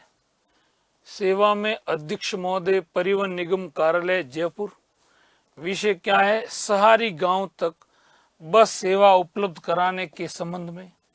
महोदय, उपयुक्त विषय क्रम में निवेदन है कि मेरा गांव जयपुर से लगभग 15 किलोमीटर की दूरी पर स्थित है और गांव तक पक्की सड़क बनी हुई है, पर खेद की बात है कि परिवहन निगम की ओर से इस गांव तक अभी कोई बस सेवा उपलब्ध नहीं कराई जा सकी है। गांव की आबादी 7,000 से ऊपर है। यहाँ के किसानों को नगर से कृषि के लिए आवश्यक सामान लाने में बड़ी कठिनाई का सामना करना पड़ रहा है। गांव के बालक बालिकाओं को भी 5 किलोमीटर दूर विद्यालय एवं महाविद्यालय में पहुंचने के लिए असुविधा का सामना करना पड़ रहा है। जिनके पास साइकिलें हैं वे तो विद्यालय और महाविद्यालय में अध्ययन करने के लिए चले जाते हैं और शेष आगे की पढ़ाई छोड़कर यातायात की असुविधा के कारण पढ़ाई छोड़कर घर पर ही बैठ जाते हैं। अतः आपसे निवेदन है कि इस स्थिति और परेशानी को दृष्टिगत रख करके शीघ्र गांव शहरी तक बस सेवा उपलब्ध कराने की कृपा करें। आशा है कि आप हमारी प्रार्थना पर शीघ्र ध्यान देने का आत्मश्रम करेंगे। धन्यवाद। बहुदीय संग्राम चौधरी, निवासी शहरी गांव, जिला जयपुर। कर लोगे?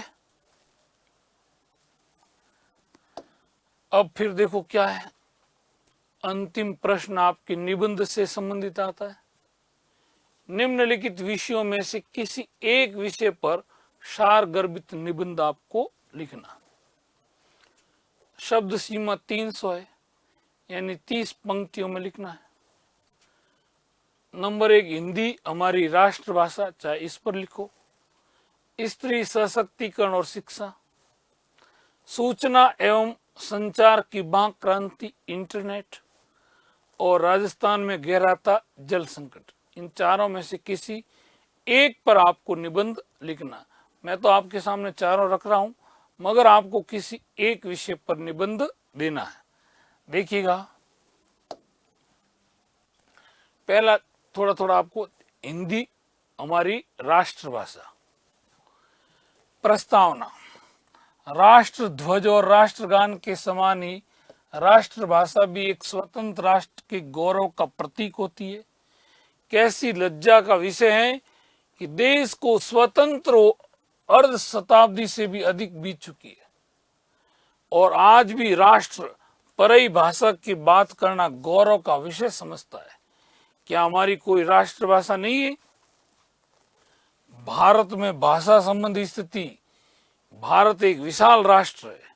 संविधान निर्माताओं ने भारत की 14 भाषाओं को राष्ट्रीय भाषा मानते हुए हिंदी को उसकी व्यापकता और परंपरागत स्थिति के कारण राष्ट्रभाषा का पद प्रदान किया था, परंतु राजनीतिक स्वार्थों और संकुचित प्रादेशिकता ने धीरे धीरे हिंदी साम्राज्यवाद का हुआ दिखाकर हिंदी विरोध की ऐसी ज्वाला सुलगाई कि केंद्रीय सरकार ने पूर्व निश्चित 15 वर्ष की अवधि का परित्याग करके अनिश्चित काल तक हिंदी भाषी प्रदेशों को अंग्रेजी के प्रयोग की छूट दे दी। राष्ट्रभाषा की अनिवार्यता। हर देश को अपने साम्राज्य, सामान्य कामकाज एवं राष्ट्रव्यापी व्यवहार के लिए किसी एक भाषा को अपनाना होता है। राष्ट्र की कोई एक भाषा स्वाभाविक विकास और विस्तार करती हुई अधिकांश जन समूह के विचार विनिमय और व्यवहार का माध्यम बन जाती है। इसी भाषा को वो राष्ट्रभाषा का दर्जा देकर उस पर शासन की स्वीकृति की मुहर लगा देता है। सरकारी कामकाज की केंद्रीय भाषा के रूप में यदि एक भाषा स्वीकृत न होगी तो प्रशासन में नित्य ही व्यावहारिक कठिनाई आएगी। अंतर्राष्ट्रीय समुदाय में राष्ट्र की निजी भाषा का होना गौरव की बात होती है। हिंदी ही राष्ट्रभाषा क्यों? एक राष्ट्रभाषा के लिए सर्वप्रथम गुण है उसकी व्यापकता, राष्ट्र के अधिकांश जन समुदाय द्वारा वो बोली तथा समझी जाती है। दूसरा गुण है उसकी समृद्धता। तीसरा गुण है वो संस्कृति, धर्म, दर्शन, साहित्य एवं विज्ञान आदि विषयों को अभिव्यक्त करने का सामर्थ्य रखती हो। चौथा, उसका शब्दकोश व्यापक और विशाल हो। पांचवें, उसमें समय अनुकूल विकास की क्या हो, सामर्थ्य हो। अगर ये सब विषय अगर देखें, यदि निष्पक्ष दृष्टि से विचार किया जाए तो हिंदी को ये सभी योग्यताएं प्राप्त है। वह देश की बहुसंख्यक जनता के नित्य व्यवहार की भाषा है। विविध विषयों पर उनमें साहित्य मौजूद है और उसे पारिभाषिक शब्दावली के लिए संस्कृत का समृद्ध सहयोग प्राप्त है। हिंदी ने अन्य भारतीय एवं विदेशी भाषाओं के आवश्यक शब्दों को निसंकोच ग्रहण किया है। उसकी लिपि विश्व की सर्वाधिक वैज्ञानिक लिपि है। उसने अपने विकास और अनुकूलन की महान सामर्थ्य का सदा परिचय दिया है। अतः हिंदी भारत की राष्ट्रभाषा होने की सभी योग्यताएं क्या है, रखती है। फिर है आपकी हिंदी की लोकप्रियता। हिंदी को राष्ट्रभाषा पद के लिए अहिंदी भाषी विद्वानों ने ही संस्तुत किया था। संविधान के अंतर्गत हिंदी को राष्ट्रभाषा का पद प्राप्त है और शासन ने आज उसे अंतर्राष्ट्रीय मंच तक सबलता से पहुंचा दिया है। भारत से बाहर फिजी, ट्रिनिडाड तथा मॉरिशस आदि देशों में हिंदी भाषी भारतवंशी उनकी व्यापकता को प्रमाणित कर रहे हैं। विश्व हिंदी सम्मेलन हिंदी की लोकप्रियता और निरंतर विकास का प्रत्यक्ष क्या है, उदाहरण है। ठीक है, तो ऐसा भी हम दे सकते हैं। हिंदी का भविष्य, राष्ट्रभाषा के रूप में हिंदी का भविष्य दिखाई दे रहा है।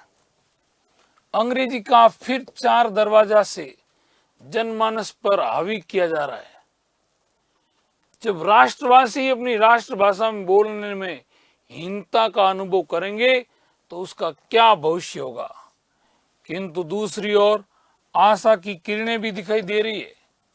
व्यावसायिक स्पर्धा के युग में कंपनियों और प्रतिष्ठानों की मजबूरी बनती जा रही है कि वो अपने उत्पादों के प्रचार प्रसार के लिए जनता की भाषा अपनाए।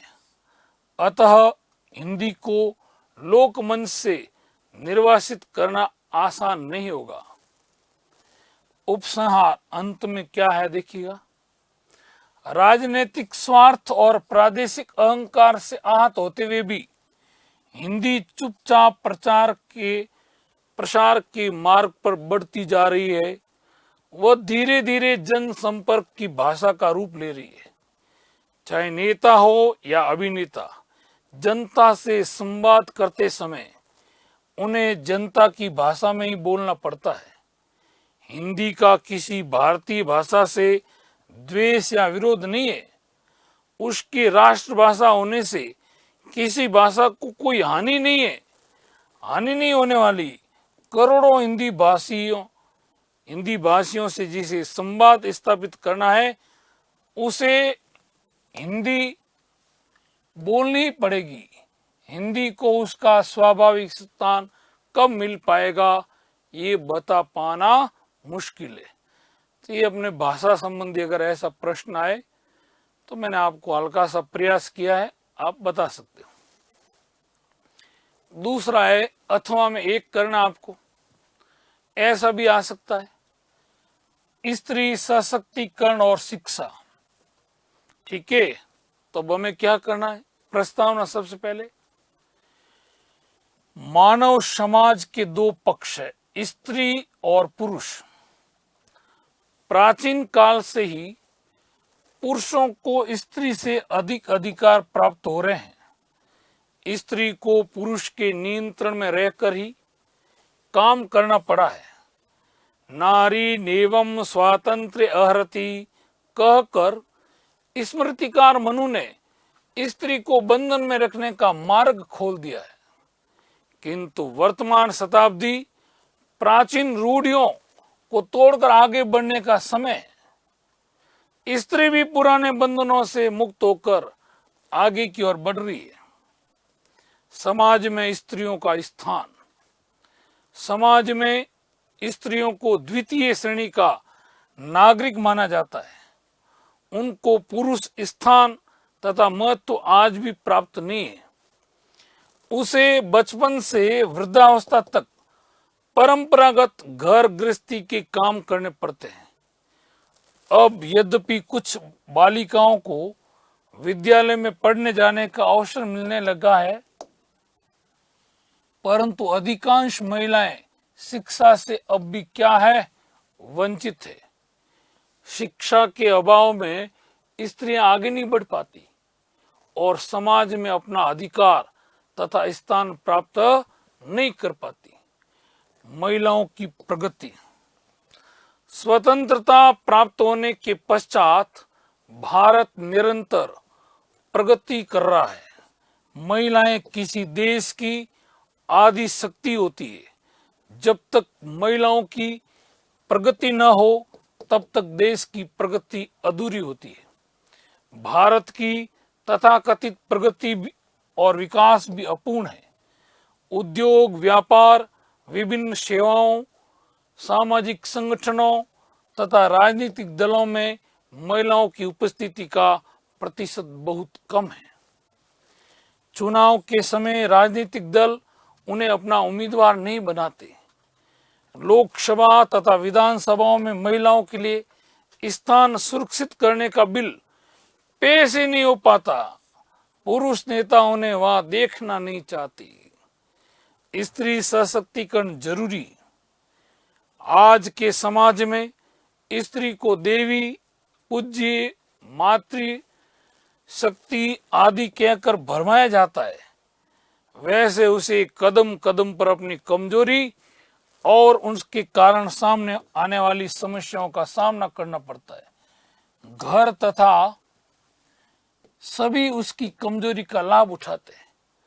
वर्ष 2002 से 2012 के बीच महिलाओं के विरुद्ध होने वाले अपराधों में 69% क्या हुई है, वृद्धि हुई है। स्त्री शिक्षा की आवश्यकता और महत्व। नारियों को आगे बढ़ाने के लिए आवश्यकता है। भारतीय नारियों में शिक्षा का प्रतिशत बहुत कम है। शिक्षा ही महिलाओं में आत्मविश्वास पैदा कर सकती है।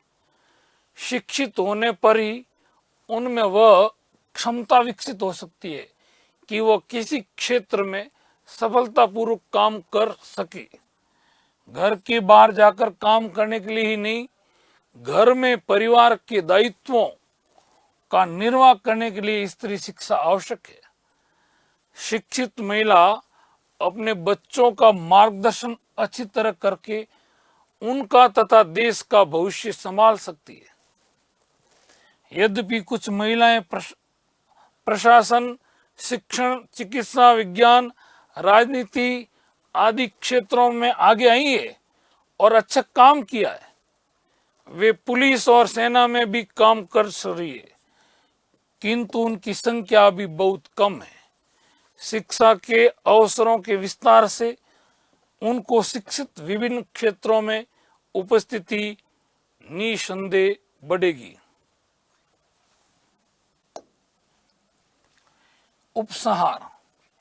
शिक्षा से ही महिलाएं शक्ति अर्जित करेगी। हमेशा याद रखना, भविष्य काल में शिक्षित और सशक्त महिलाएं देश और समाज को शक्तिशाली बनाएगी।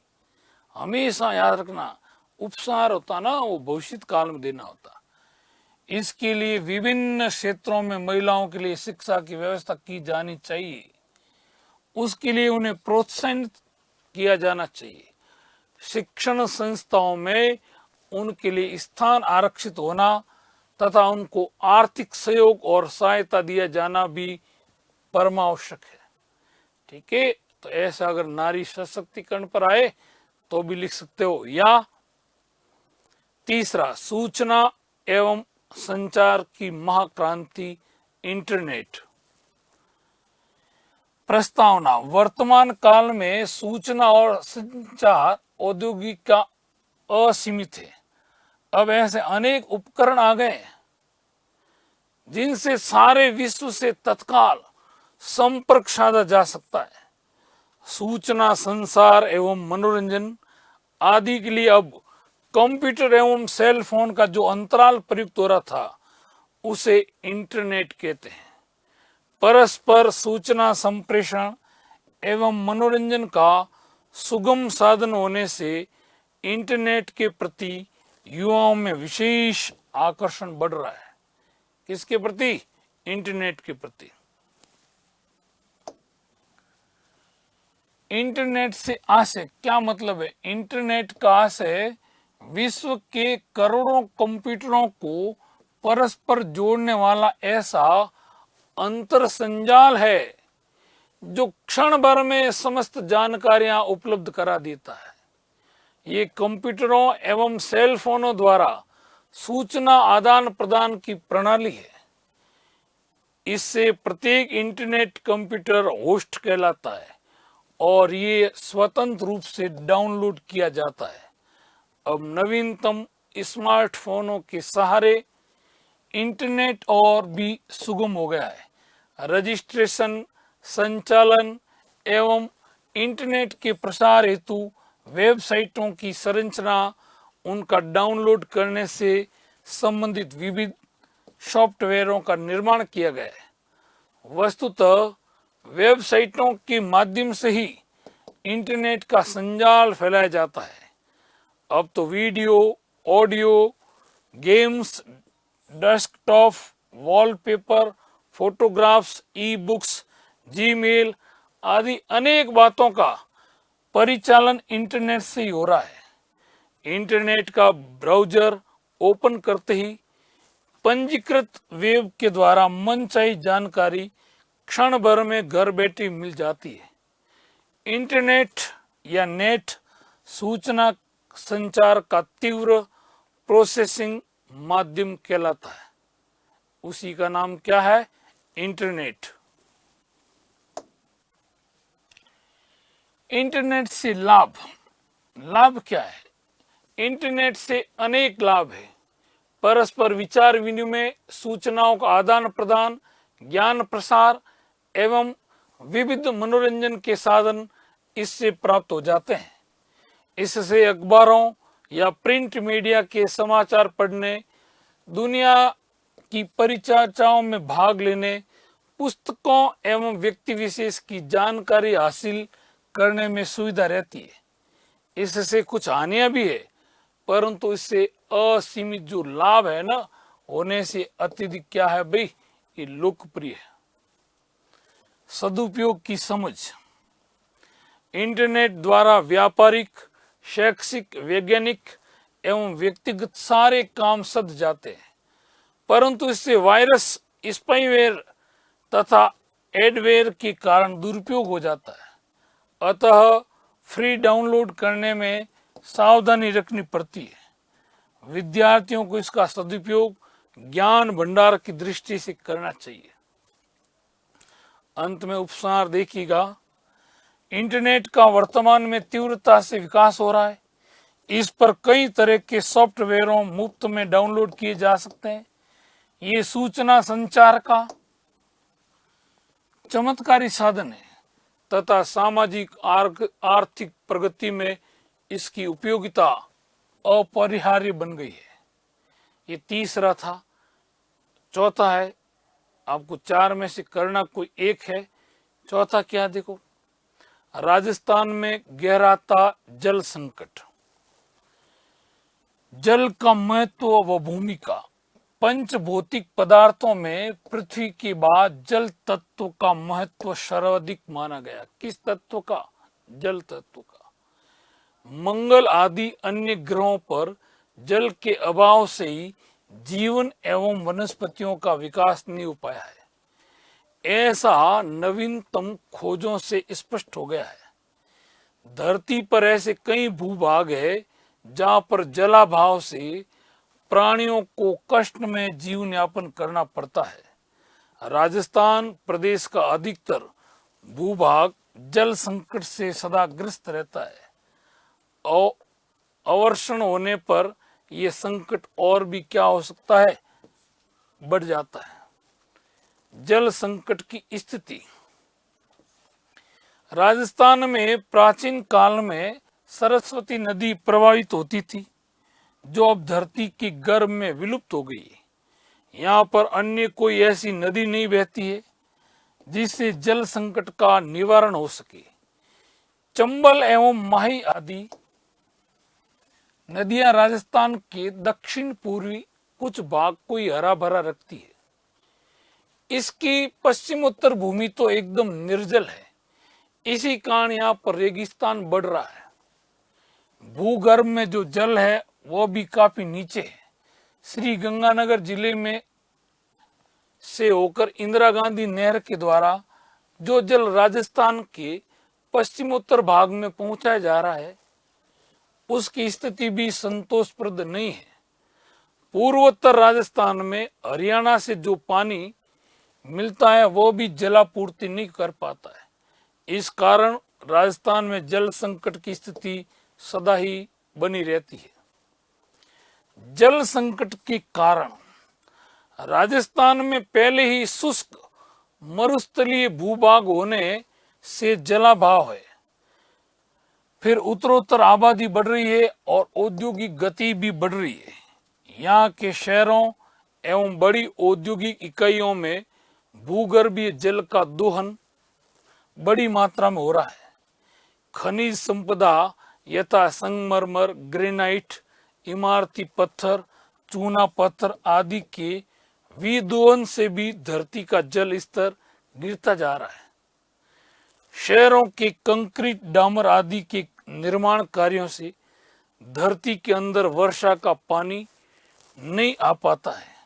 पुराने कुएं, बावड़ी आदि की अनदेखी करने से जल स्रोत सूख गए हैं। पिछले कुछ वर्षों से राजस्थान में वर्षा भी अत्यल्प मात्रा में हो रही है। इन सब कारणों से यहाँ पर जल संकट गहराता जा रहा है। संकट के समाधान हेतु सुझाव। राजस्थान में बढ़ते हुए जल संकट के समाधान के लिए ये उपाय किए जा सकते हैं। नंबर 1, भूगर्भ के जल का असीमित विदोहन रोका जावे। नंबर 2, खनिज संपदा के विदोहन को नियंत्रित किया जावे। तीसरा, शहरों में वर्षा के जल को धरती के गर्भ में डालने की व्यवस्था की जावे। चौथा, आपको बांधों एवं एनीकटों का निर्माण, कुओं एवं बावड़ियों को अधिक गहरा और कच्चे तालाबों, पोखरों को अधिक चौड़ा किया जावे। पांचवा है, पंजाब, हरियाणा, गुजरात से बहने वाली नदियों का जल राजस्थान में लाने के प्रयास किए जावे। ऐसे उपाय करने से निश्चय ही राजस्थान में जल संकट का निवारण हो सकता है। अंत में आपके उपसंहार है, रहीमन पानी राखे, बिन पानी सब सून। अर्थात पानी के बिना जनजीवन अनेक आशंकाओं से घिरा रहता है। सरकार को तथा समाज सेवी संस्थाओं को विविध स्रोतों से सहायता लेकर राजस्थान में जल संकट के निवारणार्थ प्रयास करने चाहिए। तो ये आपके एक मॉडल पेपर था। ऐसे आपको प्रश्न पूछे जाएंगे।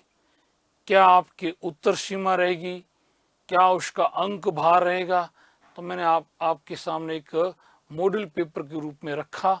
मुझे आशा है कि इस मॉडल पेपर के माध्यम से आप बहुत बड़ी है ना आपको लाभ होगा। तो देखते रहिएगा उत्कर्ष, इस मॉडल पेपर का फायदा उठाइएगा। कल फिर आऊंगा नए विषय के साथ। तब तक के लिए धन्यवाद। जय हिंद, जय भारत।